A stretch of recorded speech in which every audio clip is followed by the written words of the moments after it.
you go. Pretty dry. I thought I would do an anti-Valentine and a Valentine, and a couple in between. This is called X Ode. So it goes out to all your exes. Move your mic And closer. mine. Move your mic closer. Yeah. Uh-huh. Thank you. Now, X Ode. Dating you was like being a semicolon smashed between 1,000 parentheticals. Like being the hard-shelled choke beetle drilling its way into a bulletproof rose. Holding you was like being a saline drip set on high in the amputee's socket. Loving you was being the one dirty penny stuck at the bottom of your lunch bag beneath the strands of coleslaw. It was a mouse threading its way through a metropolis after the comet belched its windy fire, pretending he was mayor-elect. It was my starring role as a crippled knight whose legs were hinged with wire and whose mouth was cupped with tin. It was me begging in the street behind your moat while an alligator held a switchblade to my neck. It was you half watching the alligator while you drank a good zin and read Beowulf. It was you watching my embarrassed throat bleed while stars spun around your head. It was you drinking that zin and being the loneliest thing in the room. So this is a poem called Adolescence. I should probably tell you that I have 3 daughters, 17, 14, and 12 and a half. So I'm right in the thick of it. And I wrote this at Spa Valley with Meryl and Troy. So adolescence. I'll see you in spring, they say, and then don't. They have gone down the lane and out into the sweet air in search of a thicker magic. They tell you they are one of the 18 species of birds who have invented their own language that you will never learn how to learn. You wait at the window in a smocked dress, painting lilies without crumpling. The gingerbread goes stale and the candy dyes crack. 10 minutes ago in the city of childhood, they lay like orange kittens on your snowy breast. Now here you are in the rainy light, cradling an oven-warmed stone. Everywhere there are statuaries of families singing, and you trespass just to hear the old songs.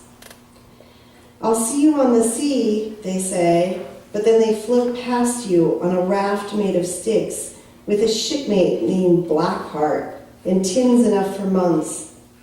You wait on the tiny island with a nest of sparrows in your hair, waving every time you see the gulls. The sun rises, the sun falls, the world darkens in the glassy inlets, and you knit pea-sized sweaters in the white-capped waves. Now you endure the long hope of becoming a bird who can spot the pinpricks of their body crashing against the rocks. You'll see, I will come back, they say, tripping over graves in shoes light as pumice in their hurry to get into the forest, down the trail, into the woods, far away from you. You make candy light and thin as glass and hold it up to watch for their light amble. You lay awake under the flickering stars, believing that in the contest between the mountains and the wolves and the child will breakfast with the wolf and not within the wolf. I'm never coming back, they say, and when they return, you are just about pewtered with grief.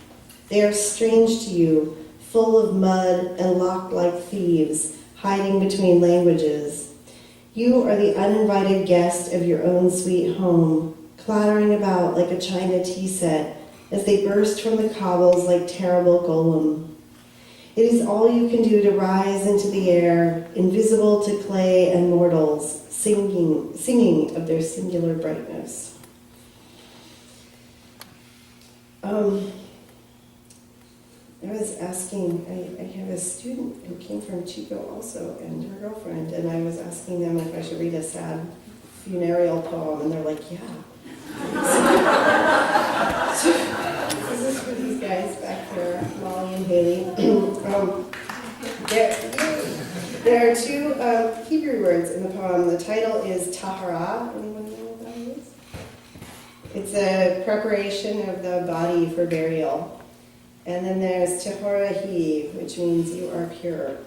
I had a strange experience. I'm only reading two more, so don't worry. It's almost over. I had a strange experience where my youngest daughter decided she wanted to become a Hasidic Jew. She said she was fine with shaving her head and everything, and I was like, all right, well, each to his own. And she started visiting the Chabad where we live, and the Chabad was short one woman to do the burial preparation for a body, and they asked me to do it. And I thought, wow, this is really crazy, but it's so crazy that I can't say no. So I participated, and it was a really interesting experience. So, Tahara. I had not imagined that she would be frozen, or that her teeth would be so small, little shards, mouse teeth, grinding 93 years on carp and seltzer, or that her fingers would be curled like fiddlehead ferns, done with the revolutions of their day, wool, paper, steel, hair, knives, prayer. What hard candies did they unwrap? Whose doorbells did they pluck, and on what porches? What pajamas had they buttoned? What was the coldest day they had known before now? Where had she been with them blurred in her pockets? On what blue, chilly sea?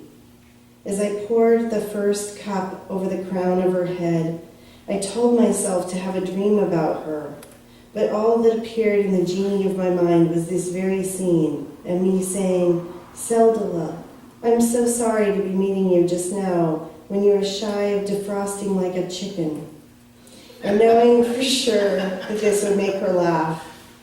Such measures we've taken to drop-kick death into the woods, how quickly we file them into brass coffins heavy as cars, as though it were of the utmost importance to ensure their security on this particular planet, to continue to claim its grassy slopes with the terrible promise of forever. But she seems cozy here, in the plain pine box, with the small white stuffed puppy by the fluff of her head, knowing how quickly she will dissolve into the earth. Can she hear me not commenting that she is leaving the world dressed in a frock of cheap cotton, ready to greet God as a third-grade pilgrim? Can she hear me whispering, I wish she could have taken me for a chocolate phosphate like my bubby used to do when I ran away from home, 2 buses to her work, past the man on Skid Row who offered to sell me a cup of his pee? Apple juice, a nickel for you, sweetheart. She would buy me a pastrami sandwich from Zookie's and say, tell me about it, my trinket, while I tried not to cry into the rye bread. Today, it is hard to walk around without thinking of the frozen ones who walk among us, their hands hardening beneath the streetlights, their toes stiffening in the grocery stores, in the nursery schools, and at the matinees. They will be stumbling into plate grass and shot through their hearts and flung into fields full of lightning, stone, plague, war, limbs. In the end, we will all be blue-bellied on a table with a wooden board beneath us, washed with plastic buckets from Home Depot, our tiny cells appropriating the drainwaves like firecrackers. We think we want to go on forever, ticking like bunnies, but then we would not get to return to this moment, being bathed by the same sort of hands that bathed us when we were caught by this world, cold and shivering and speckled with light, comforted with the promise, Tehorahi, that we are pure, as my daughter once was held up by a nurse after her first washing, terrifically pink and ready to live, all of those new cells clamoring for the pipes, where they will be washed down and recycled and reclaimed with the rain. those cold, fresh little darlings. Thank you.